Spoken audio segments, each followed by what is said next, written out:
नमस्कार, आप देख रहे हैं न्यूज वन इंडिया। मैं हूं आपके साथ राजेश कुमार। बड़ी खबर के साथ बुलेटिन की शुरुआत करेंगे। न्यूज वन इंडिया के संभावित लिस्ट पे मोहर लगी है। बीजेपी ने 7 सीटों में प्रत्याशी घोषित कर दिए हैं। यूपी विधानसभा उपचुनाव को लेकर सूची जारी की गई है।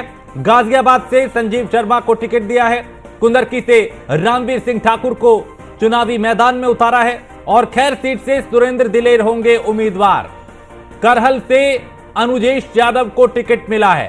फूलपुर से दीपक पटेल और कटेहरी से धर्मराज निषाद प्रत्याशी होंगे। मझवा से सुचिंदा मौर्य को टिकट मिला है और 2 सीट सहयोगियों के लिए छोड़ी है।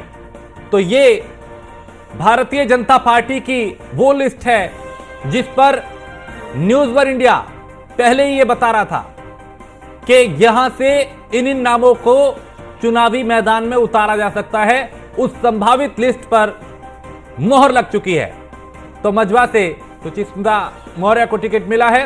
2 सीट सहयोगी के लिए छोड़िए, क्योंकि अभी 9 सीटों पे चुनाव है और 9 में से 7 सीटों पे उम्मीदवारों का ऐलान भारतीय जनता पार्टी ने कर दिया है। तो बीजेपी ने 7 सीटों में प्रत्याशी घोषित कर दिए हैं।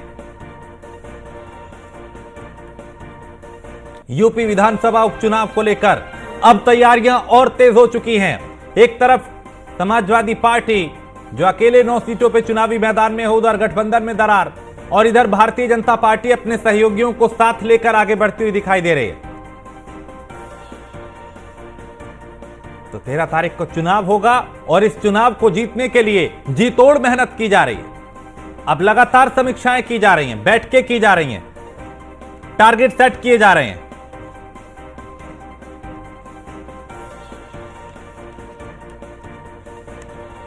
तो लखनऊ से SK Vajpayee, Mohsin Khan news room से हमारे संवाददाता और कुछ और सहयोगी हमारे साथ आगे जुड़ेंगे।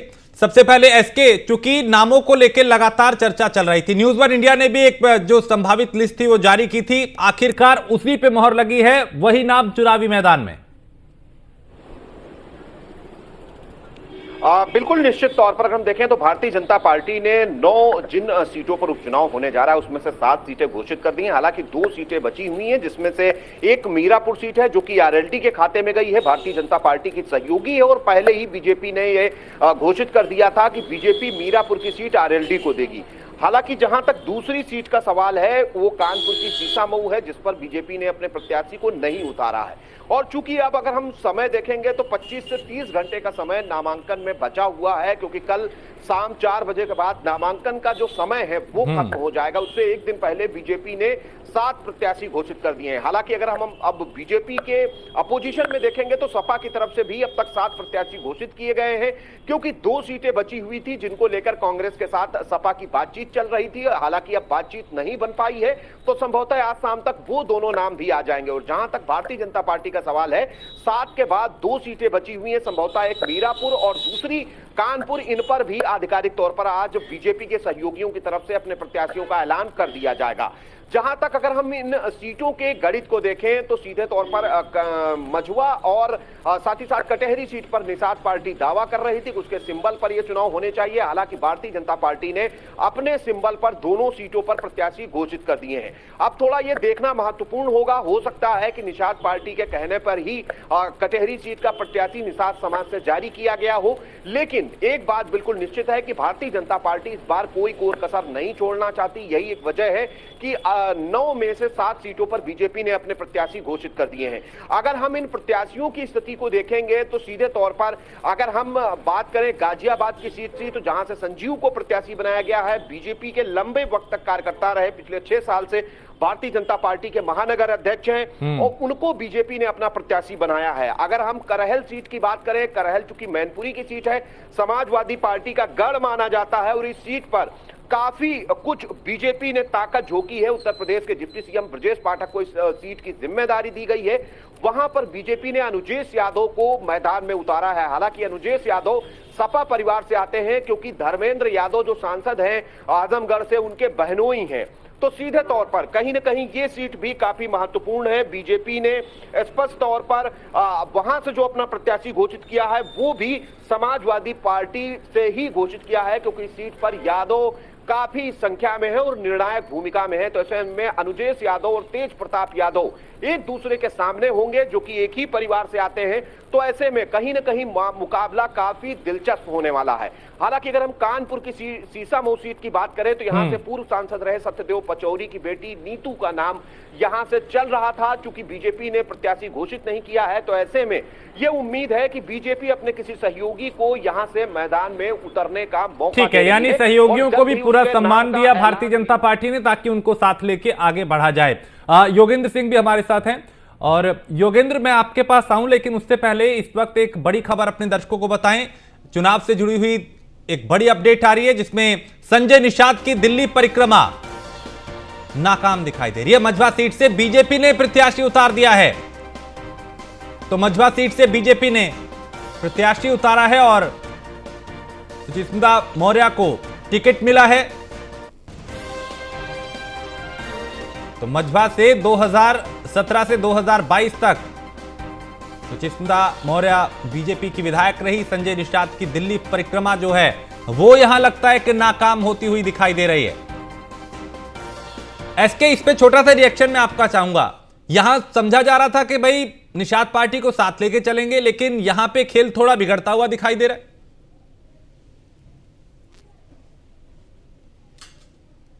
भारतीय जनता पार्टी ने 2022 के विधानसभा चुनाव में निषाद पार्टी को 16 सीटें दी थी और इन सभी सीटों पर भारतीय जनता पार्टी ने निषाद के लिए बम्पर प्रचार किया था। यही एक वजह है कि 16 में से 11 सीटें निषाद पार्टी जीत गई थी।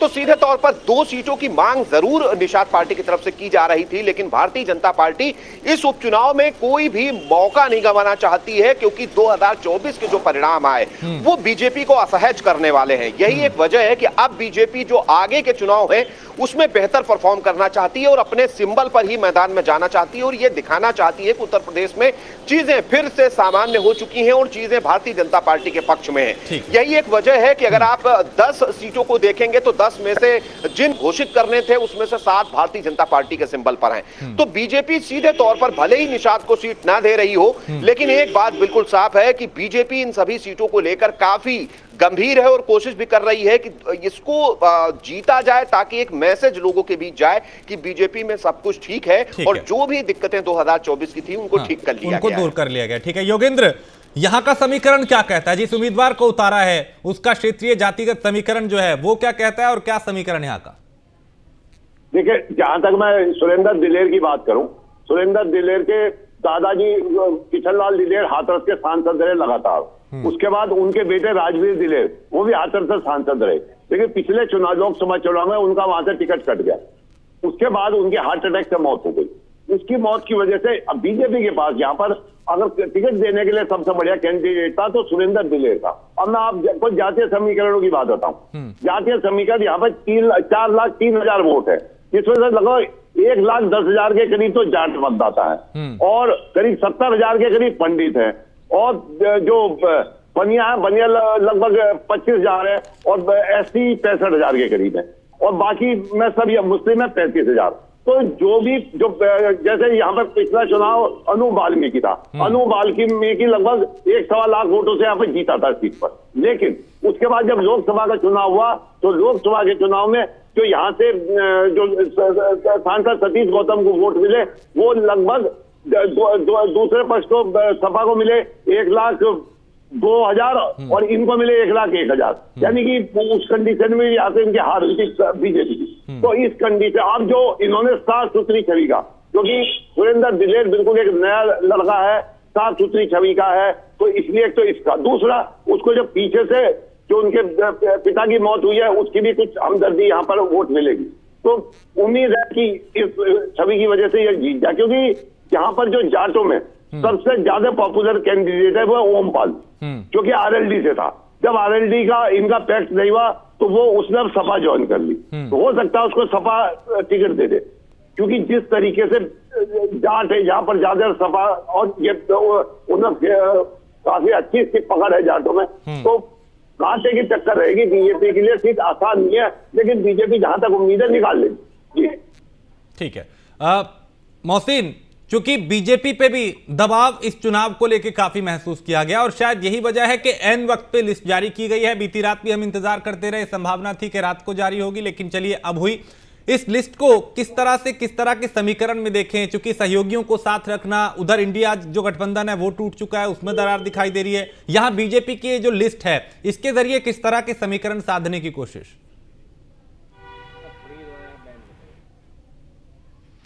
मोहसिन,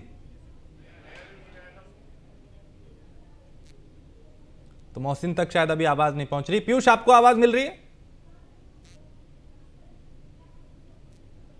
ठीक है, अभी पीयूष तक भी आवाज नहीं जा रही। एसके, आप सुन पा रहे हैं मुझे?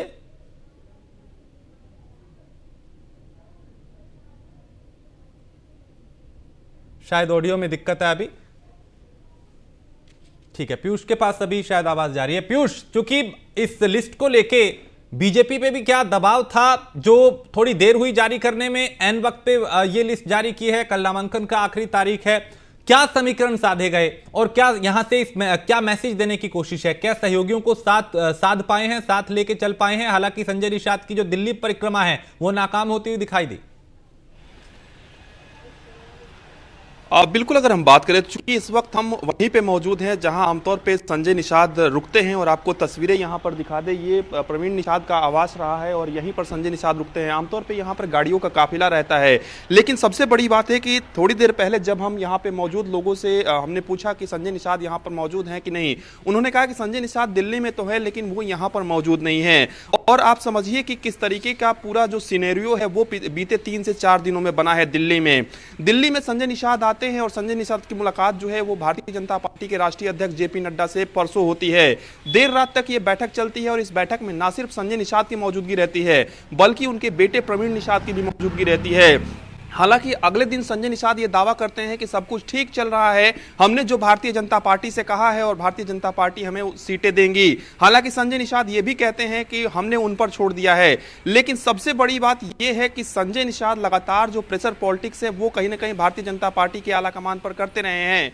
चूंकि कल भी संजय निषाद की ये कोशिश थी कि भारतीय जनता पार्टी के आला कमान से उनकी एक और बैठक हो जाए, लेकिन जिस तरीके से जानकारी मिली कि भारतीय जनता पार्टी का शीर्ष नेतृत्व, खासतौर पे बीजेपी अध्यक्ष की बात करें, हालांकि ये सोर्सेज के हवाले से जानकारी मिल रही है कि उन्होंने ये इंतजार किया कि प्रधानमंत्री नरेंद्र मोदी विदेश दौरे से वापस जब लौट जाएंगे तो प्रधानमंत्री नरेंद्र मोदी से भी भले वो फोन के जरिए राय मशवरा की बात करें वो लिया जाएगा, उसके बाद ही भारतीय जनता पार्टी किसी भी तरीके से जो सूची है वो जारी करेगी। और यही कारण है कि भारतीय जनता पार्टी ने कल देर रात में यह सूची जो है वो जारी नहीं की और आज भारतीय जनता पार्टी की ओर से यह सूची जारी की गई है।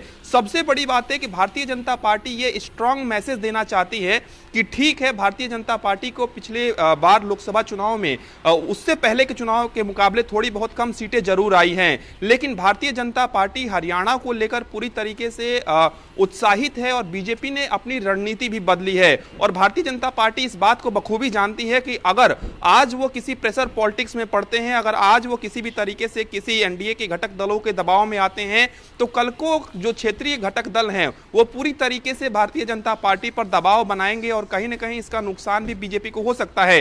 हालांकि ये स्थिति सभी घटक दलों के साथ बीजेपी के नहीं है। आप देखिए, आरएलडी के साथ समन्वय ठीक है और भी जो एनडीए के घटक दल हैं उनके साथ भी समन्वय ठीक है। निश्चित रूप से निषाद पार्टी के जो राष्ट्रीय अध्यक्ष है संजय निषाद, वो भी दावा करेंगे कि जो समन्वय है वो ठीक है। लेकिन जिस तरीके से सोर्सेस के हवाले से जानकारी मिली कि 2 सीटों पर संजय निषाद दावा कर रहे हैं और मझवा और कटहरी की सीट, लेकिन भारतीय जनता पार्टी ने उम्मीदवारों का जब चयन किया तो भारतीय जनता पार्टी ने वहां पर भी बीजेपी के सिंबल पर उम्मीदवारों का जो चयन है वो बीजेपी ने कर लिया है।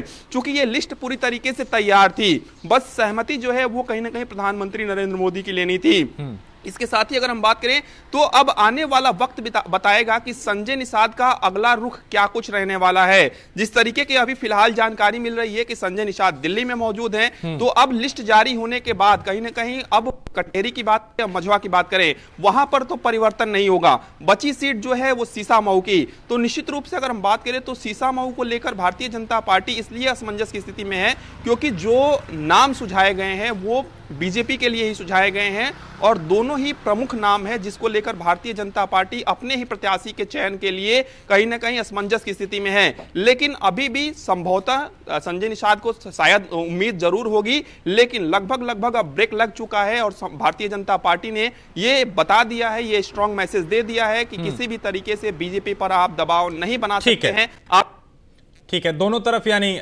एसके, चूंकि ये समस्या ना सिर्फ एनडीए बीजेपी की तरफ बल्कि इंडिया गठबंधन की तरफ भी दिखाई दिया, इंडिया अलायंस की तरफ, कि वहां पे अब समाजवादी पार्टी 9 की 9 सीटों पे चुनाव लड़ेगी, यानी कांग्रेस के साथ उनकी बात नहीं बन पाई, इसलिए शायद कांग्रेस ने चुनावी मैदान छोड़ दिया वहां।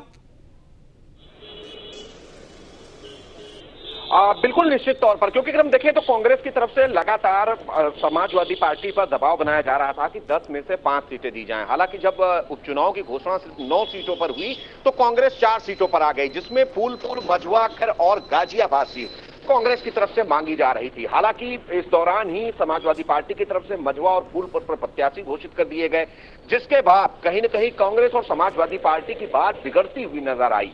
हालांकि इसके बाद अखिलेश यादव ने अंदर खाने मैसेज दिया कि फूलपुर सीट पर समाजवादी पार्टी अपना प्रत्याशी वापस ले सकती है अगर कांग्रेस 3 सीटों के साथ मैदान में आए। हालांकि इसको लेकर कांग्रेस के प्रदेश अध्यक्ष और प्रदेश कांग्रेस प्रभारी दोनों दिल्ली गए और केंद्रीय नेतृत्व से बात हुई, लेकिन बात नहीं बन पाई, क्योंकि अंदर खाने खबरें यह हैं कि प्रदेश अध्यक्ष अपने बेटे के लिए मझवा से टिकट चाह रहे थे, क्योंकि समाजवादी पार्टी ने माना नहीं। तो ऐसे में अब कांग्रेस मैदान से हट गई है, क्योंकि प्रदेश अध्यक्ष ने अपने प्रभाव का प्रयोग किया और सीधे तौर पर साफ कर दिया कि अगर 4 सीटें नहीं दी जाती हैं तो ऐसी स्थिति में कांग्रेस मैदान से दूरी बना लेगी। हालांकि अब कांग्रेस मैदान में नहीं है, समाजवादी पार्टी की तरफ से पोस्ट भी किया गया। अखिलेश यादव ने बताया कि भले ही वो सीट ना दे रहे हों या सीटों पर हमारा सामंजस्य ना हो रहा हो, लेकिन बावजूद इसके हम साथ हैं और दोनों दलों के कंबाइंड प्रत्याशी मैदान में होंगे। हालांकि ये चीजें भले ही उन्होंने पोस्ट के जरिए कही हो, लेकिन 7 सीटों पर वो प्रत्याशी घोषित कर चुके हैं, सिर्फ 2 ही सीटें बची हुई हैं। तो ऐसे में अखिलेश यादव की ये बातें बहुत ज्यादा कहीं न कहीं रिलायबल नहीं दिखाई दे रही हैं। मतलब बिल्कुल साफ है कि कांग्रेस और जो समाजवादी पार्टी के बीच में तारतम्य 2022 के चुनाव, 2024 के लोकसभा चुनाव में दिखाई दिया, वो चीजें अब उपचुनाव में नहीं दिखाई दे रही हैं। अब इसका असर न केवल उत्तर प्रदेश बल्कि दूसरे प्रदेशों में भी पड़ेगा, क्योंकि महाराष्ट्र में भी सपा कांग्रेस खाते से सीटें मांग रही है। समाजवादी पार्टी चाहती है कि वो राष्ट्रीय स्तर की पार्टी बने, जिसके लिए दूसरे प्रदेशों में उसको कांग्रेस की जरूरत। अब देखना यह है कि जब उत्तर प्रदेश में कोई सीट समाजवादी पार्टी की तरफ से कांग्रेस को नहीं दी जा रही है तो दूसरे प्रदेशों में कांग्रेस क्या करती है, या हरियाणा जैसा रुख फिर कांग्रेस महाराष्ट्र में भी अपना लेती हो। तो यानी ये कहा जाए इसके तो गलत नहीं होगा कि प्रेशर पॉलिटिक्स, चाहे वो एनडीए की हो या फिर इंडिया अलायंस की, प्रेशर पॉलिटिक्स काम नहीं आई इस उपचुनाव में, ना उधर ना इधर। बिल्कुल निश्चित तौर पर, क्योंकि दोनों तरफ अगर हम देखेंगे तो खासा अंतर है, क्योंकि बीजेपी की प्रदेश से लेकर तो ऐसे में बीजेपी ज्यादा मजबूत स्थिति में, दूसरी तरफ कांग्रेस है और हो, लेकिन उत्तर प्रदेश में समाजवादी पार्टी कांग्रेस से काफी मजबूत स्थिति में है। और कांग्रेस जब समाजवादी पार्टी के साथ आई तो उत्तर प्रदेश में 1 लोकसभा से 6 पहुंच गई। तो ऐसे में दोनों को एक दूसरे सीटों पर पहुंच गई, तो ऐसे में दोनों को एक दूसरे की जरूरत है। हालांकि मेंटेन भारतीय जनता पार्टी के सहयोगी भी कर रहे हैं, दूसरी तरफ कांग्रेस की तरफ से समाजवादी पार्टी पर भी किया जा रहा है। ठीक है, जी मैं लौटता हूं आपके पास, थोड़ी सी आवाज में दिक्कत है, मैं दोबारा आऊंगा इसके आपके पास। लेकिन योगेंद्र, यहां जिस तरह के हालात हैं और जिस तरह के समीकरण हैं, क्योंकि पिछले जब हमने लोकसभा चुनाव में देखा तो समीकरण दिन रात बदलते रहे थे, कभी उसका पलड़ा भारी कभी इनका पलड़ा भारी। अब इस उपचुनाव में क्या कहता है समीकरण? देखिए, इस चुनाव में बिल्कुल कांटे की टक्कर होगी दोनों पार्टियों में, सपा में और जो बीजेपी में, क्योंकि जिस तरीके से जो पहले सीट थी आरएलडी की, जब तक आरक्षित नहीं थी, लेकिन जैसे ही आरक्षित हुई यहाँ पर बीजेपी का कब्जा हो गया। उसके बाद से अब जो अनूप वाल्मीकि है, जो इस टाइम हाथरस से सांसद है, वो लगभग यहाँ से 1,25,000 वोटों से जीते। लेकिन जब यह सीट खाली हुई तो राजवीर दिलेर, जो उनके पिता है सुरेंद्र दिलेर के, उनकी टिकट कटने के बाद कुछ दिन बाद हृदयघात से मौत हो गई, जिसकी वजह से जो सुरेंद्र दिलेर है इसको काफी हद तक सिंपैथी वोट भी मिलेगा। और दूसरी चीज ये है कि जो भी जैसे बनिया है और पंडित हैं और जो एसटी, क्योंकि एसटी कैंडिडेट एसटी से है, तो इन सब के वोट भी जो बीजेपी को मिल जाएंगे। जिस तरीके से लोकसभा के चुनाव में लगभग 1,01,000 वोट मिले और सपा को 1,02,000 के करीब वोट मिले, तो 1,000 वोटों का अंतर है। अगर जिस बीजेपी ने सही ढंग से काम किया तो ये निकल सकते। जिस तरीके से जो सपा का कैंडिडेट है ओमपाल, उसकी जाट में अच्छी पैठ है, और जो बाकी जातियां जैसे मुस्लिम यहाँ पर लगभग 35,000 के करीब है, तो वहां अभी कुछ भी नहीं जा सकता। तो ये कांटा बहुत मतलब काफी कांटे की टक्कर है। और जो अब जैसे यहाँ की कुछ समस्या है इनकी तरफ कोई ध्यान नहीं देता। जैसे बीजेपी में शायद इस टाइम भी जो बाईपास निकल रहा है खैर और जट्टारी के बीच में, अभी तक नहीं निकला। दूसरा जो ट्रोमा सेंटर है, अगर खैर में कोई भी आदमी घायल हो जाता है तो वो अलीगढ़ जाता है, दिल्ली जाता है, खैर में कोई अपना ट्रोमा सेंटर नहीं। कुछ ऐसी लोगों की आप मांगे हैं जिनको अगर बीजेपी छुए तो उम्मीद है या उन पर कुछ काम करा दे, तो बीजेपी को यहाँ निकालने से कोई नहीं हो सकता, क्योंकि इनका बीजेपी का जो कैंडिडेट है वो काफी साफ सुथरी छवि का कैंडिडेट। जी चलिए ठीक है, बहुत शुक्रिया योगेंद्र आपका भी, पीयूष आपका भी और एसके आपका भी बहुत शुक्रिया। तो अब चूंकि लिस्ट जारी हो चुकी है और इसी को लेके जो इंतजार था अब खत्म हो चुका है। हालांकि अभी 7 उम्मीदवारों के नाम का ऐलान हुआ है, 2 अभी बाकी हैं, और उस तरफ जो इंडिया अलायंस है वहां भी दरार है, और यहां भी जो प्रेशर पॉलिटिक्स है वो सहयोगियों की काम नहीं आ रही। बीजेपी की अपनी सीधी रणनीति है, आगे क्या होगा इसका जरूर 2 सीटों पर इंतजार करना होगा। एक छोटे से ब्रेक के लिए रुकेंगे, आप बने रहिए न्यूज़ वन इंडिया के साथ।